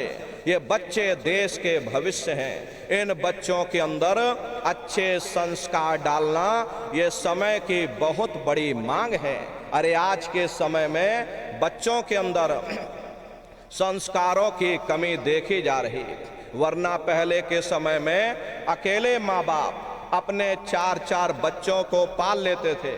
लेकिन आज के समय में वही 4-4 बच्चे, वही MA BA और डिग्री और डिप्लोमा किए हुए बच्चे अपने माँ बाप को रोटी नहीं खिला पा रहे। शादी हो जाती है, घर परिवार बांट करके रख दिया, जमीन जायदाद बांट करके रख दी, चूल्हा चौका बांट करके रख दिया, यहाँ तक कि माँ बाप को भी बांट करके रख दिया।